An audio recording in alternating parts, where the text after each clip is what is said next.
USAA knows dynamic duos can save the day, like superheroes and sidekicks or auto and home insurance. With USAA, you can bundle your auto and home and save up to 10%. Learn more and get a quote at usaa.com/bundle. Restrictions apply.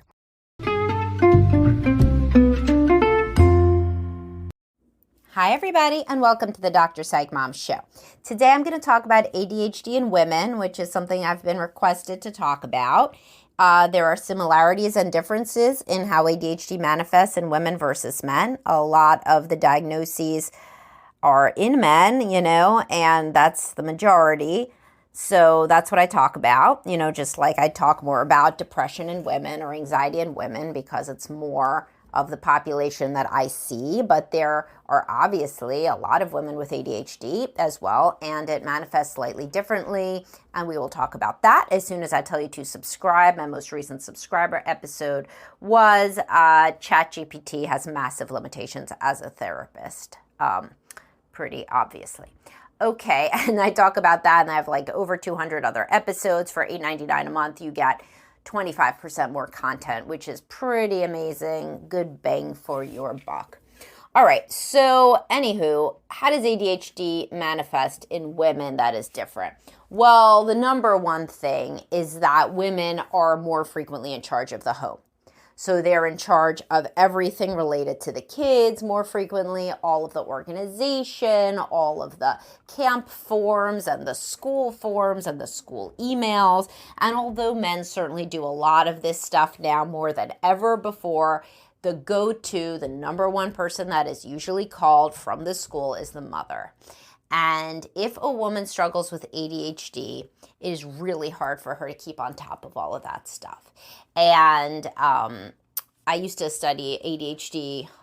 It was a big portion of what we studied in grad school because one of the faculty members was an expert on ADHD. And I remember learning that when mothers had ADHD, that was a predictor for how the children with ADHD, because it is genetic, how their outcomes were in school and socially, because if the mother also has ADHD versus that they got it from the father, then, the child can't organize their backpack. The child doesn't know when the deadlines are. And then the mother can't organize the backpack and doesn't know when the deadlines are, And so the child's going to do a lot worse.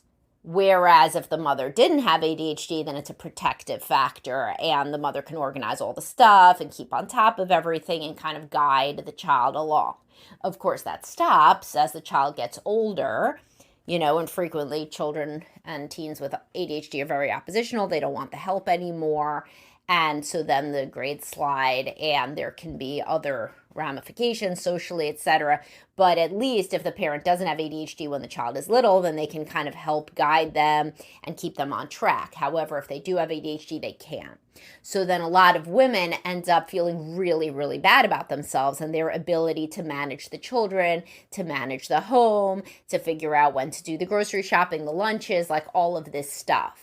This is ameliorated, obviously, if the partner is very involved. It can really be helpful, and he can take over the organizational piece of the home, more than her. Still doesn't mean she doesn't have self-esteem issues about it, because when you hear all the other mothers, or you perceive that all the other mothers are, planning these things and have all the clothes ready for the next season, and the kid got a lot of help with their project and all these things, then it can make you feel less than, and contribute. There's a lot of comorbidity with depression and anxiety and ADHD. And if you always feel like you're messing up, then it contributes to low self-esteem and increase in anxiety and increase in depressive symptoms, etc. In the relationship, there is something called the hyperfocused courtship. And remember, the book that I always recommend, The ADHD Effect on Marriage, it's not only about men, right? So it can be talking about either spouse. The hyperfocused courtship is in women and men. And this is when somebody with ADHD gets really, really excited about a new thing. And while everybody has novelty response, the person with ADHD has a huge novelty response, right? And they are obsessed with their new partner and they're doing all these amazing things and they're usually sensation seeking, so that means that the sex life is awesome and they're planning all these things because they are basically, there's adrenaline in the honeymoon stage and that acts like a stimulant. and as you know, Adderall, those kind of things are stimulants. So is new relationship energy. It's very stimulating. So these people with ADHD, they have this super intense courtship, then they drop out of it like a stone, more so than other people. This is guys with ADHD and women with ADHD. And the partner is left thinking, wow, this is a completely different person.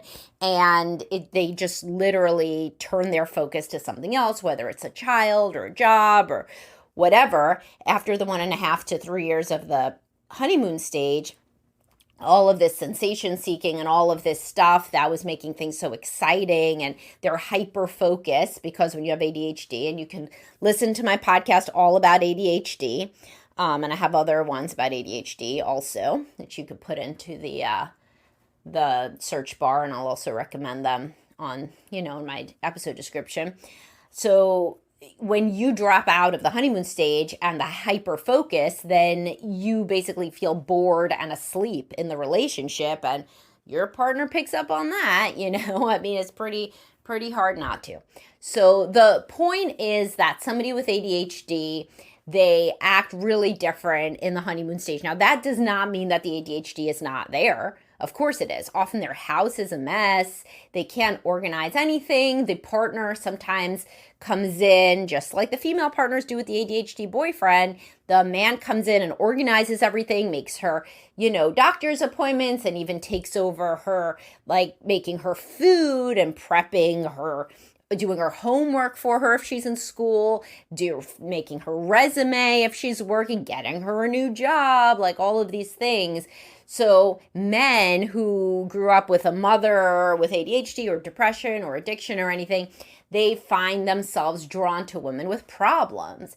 And so this woman is really exciting, but she's all over the place. She can't keep her shit together. And so he, who is more anxious, decides this is going to be his role. If he could just get everything in order for her, then she would just be so great. She's so sweet and she's so exciting, but she just can't remember to fill up her gas tank, and she can't remember to pay her bills. And so he's just going to manage all that stuff forever. And it'll just somehow, he doesn't know how, but if they have a family, it'll just keep working the same. Now, what happens when they have a family is he gets super upset, and disappointed, and the house is a wreck, and it goes beyond the usual, like, no time to clean up with kids. I mean, it's literally a wreck. She forgets, to feed the kids. She forgets to feed herself. She gets stuck into her phone for hours and hours, because that's what releases the dopamine. And then there's marital problems. The sex has fallen off, of course, because it's not as exciting anymore.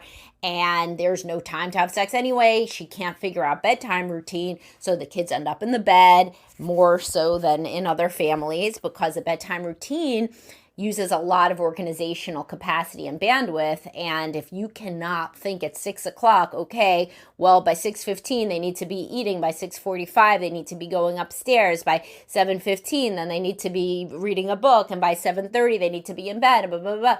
If you can't do that stuff, then basically the kids just hang out laying around until everybody falls into bed and you can't deal with it. And this I hear a lot more in homes where the mother has ADHD. So there are also, of course, couples where both are ADHD. And these are the couples who usually meet partying or doing something exciting, because that's what keeps them interested. And then neither of them can deal with organization. And neither of them can deal with keeping the family on track. And both of them liked stimulation, so they end up fighting and yelling a lot. And that relationship is usually massively impacted by at least one person finally getting a diagnosis of ADHD, going on some meds. Medication can really help. A lot of women say that going on a stimulant changed their life, the same as a lot of men do. Of course, some people have side effects or it doesn't work for them. Usually if it doesn't work, then that's because there's other things going on in addition to the ADHD, right? So childhood trauma that hasn't been really worked through, borderline personality, depression, whatever the case may be. But if it's straight up ADHD, usually, from what I see in practice, people see an impact of taking medication. So definitely if this kind of sounds like you, that you're always at loose ends, you feel like you're never on top of stuff, it seems to go worse for you than your friend group. Yeah, there's memes about women who can't, stay on top of the kids and how the kids are so overwhelming, but somehow like your friends don't act as overwhelmed as you. Your husband's always disappointed. He continually seems to think that the house is a mess. And now if the woman with ADHD works, then of course it's even worse because she's kind of masking all day at work, trying to stay on top of shit at work and often failing, and getting reprimanded, but still trying to do her best at work. And then when she comes home, her kind of ability to act at least nice about any mistakes she makes is done. And so she's just kind of laying around and being irritable. And guys with ADHD are often the same at the end of a work day, because the whole day they've been trying to pay attention and not make mistakes. And then they just can't do it anymore. And then the family gets the brunt of it. And often people don't get diagnosed until their children do. So if you have children with ADHD, it's genetic, and like everything. And there's a high likelihood that you have it as well. And if you look back, a lot of women with ADHD are underachievers. They're very smart. Not everybody, obviously, but even if they are very smart, they don't do well at school because school requires a lot of organization, a lot of keeping things straight from one folder to another folder, knowing upcoming deadlines, tests. Girls with ADHD, they're often cutting class. They're often talking during class. It feels so boring to them, And frequently these women will fall into being a stay-at-home mom just because they hate work, and work is so boring. And then they think, oh, if I'm a stay-at-home mom, then I can do all these fun things with my kids. A lot of those fun things also require kind of getting up, getting moving, planning, driving, going, and that can feel like too much, So a lot of women that I see with ADHD, when they become stay-at-home moms, that's when everything kind of falls by the wayside. They can't keep going, like messes are piling up. They don't know how to potty train the kid. That doesn't go well. Sometimes they rely a lot on the involvement of family. Remember, one of the parents of the mother also then was going to have ADHD. So sometimes the help is helpful, sometimes not as helpful. And overall, things just kind of accrue and pile up. These are the people who say I missed the deadline to sign them up for camp, so then they're home with me all summer. So these things kind of just happen. There are other things that I've seen with women with ADHD, spending. So spending can be fun, sensation-seeking, release some dopamine. So there could be a lot of online spending, a lot of online shopping, going into rabbit holes where it's just constant online shopping above your means, right? Staying up late, so a lot of sleep issues because the kids are up all night, especially if they're babies, but you can't make yourself go to sleep early, because you're sucked into your phone or TV or what have you. And again, the pre-planning is not a strong suit, so you can't really do that executive functioning thing where you say, okay, I must be in bed with my eyes closed at 10 o'clock. That's hard. And there are addictive behaviors too. There could be too much drinking. There could be a vaping and not as much now smoking, I don't see, but definitely marijuana use. There are people, and ADHD people are these people, who are higher sensation seekers. Not everybody who's a sensation seeker has ADHD. You can look up the high sensation seeking test. It was made by the same woman who did the highly sensitive person test, Elaine Aron. So if you Google Elaine Aron, high sensation seeker, you could see what you are on that test. But if you are a high sensation seeker, then family life is pretty boring, and you feel it. You feel it's crushing boredom, and you're always looking for these outs, Now, what do some people with ADHD do that works better? Exercise. Exercise is a natural kind of stimulant and clears the brain. So a lot of women with ADHD, they have this workout schedule, and that's the thing, that since it makes them feel so much better, they can prioritize it. So they roll out of bed and they go to like the early class or something of, some gym class, or they go to the gym, what have you. That's much better. ADHD people who are extroverts tend to do better because almost like a friend with organizational capacity almost adopts them. So like they're at the moms groups, they have somebody who calls them or who even picks them up and or comes over or whatever. So people with ADHD, not only do they often find partners who take on the organizational load, but frequently in earlier life and, at any time really, they find friends who are more type A who could take on the organizational load that's semi-adopt them, or coworkers who do that, who try to help them and tell them when things are coming up and what's to be done. So, or a family member, sister, mother, father, whatever. And so that can be useful. When there's marital dysfunction, that's going to make things worse, obviously. When there's a happy marriage, though, and a sort of a symbiotic relationship, that, like with any mental issue, it makes it better. That's a protective factor, is to be in a happy marriage. And so couples therapy has to take into account that people with ADHD are different than people without ADHD. And they're neurodiverse, and their brains don't work the same as a neurotypical. And that's often very exciting, and they're creative, and they're never boring, but also they're all over the place. Organization is terrible. There's self-esteem issues. There can be oppositionality, the same as with guys with ADHD, where there's almost like it's called now PDA, pathological demand avoidance, where everything that's said to you, just say no pretty much, and you do not want to be told what to do. That's more prevalent with ADHD. And there are these dead zones where the person gets locked into the TV or the phone and for hours and hours, and everything just kind of burns around them, and that's bad, whether it's a man or a woman. You need to get into therapy. You need to get the diagnosis, which can be done by a psychologist, an evaluation, or you could talk to your GP about it as a first step. Medication can be helpful. Even if medication doesn't work for you, there's coaching, knowing that you have ADHD and therefore that you have to engage in certain compensatory strategies, over scheduling, over making lists. Your organization has to be on point. You can't forget a day. Like people without ADHD, they could be like, oh, I didn't go grocery shopping Wednesday, so then I could go grocery shopping Thursday. But people with ADHD, if your day to go grocery shopping is Wednesday, you better, unless somebody's dead, you go grocery shopping Wednesday, or else it's going to mess the whole week up.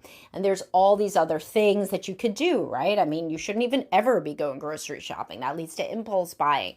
You're going to have so much more on your plate to get there and get back. You should be doing Instacart. Then again, you cannot be doing Instacart every 3 seconds, which is something I see with women with ADHD. Whereas here comes Starbucks, then comes this DoorDash, then comes that, then comes this. Then by the end of the month, the bill is thousands of dollars because this was a lot of impulse buys. There's a lot of impulsivity. Knowing yourself with ADHD or any disorder is key. Therapy can really, really help you understand yourself and your patterns so that you're not just feeling like you're drowning all the time and overwhelm and stress. And instead you can get outside yourself and say, okay, here are these patterns. These also, I never really learned to cope with this because my parent probably had the same thing. I want to teach my child different strategies because they probably have the same thing. That could be a big motivator. And here's how I'm going to go about my life, knowing that I have this difference that in many ways is positive, in many ways is negative, like anything. And therapy, coaching, etc. can really, really help with that. All right, I hope you guys found this useful, and please do subscribe, and I'll talk to y'all soon. Have a great day, guys.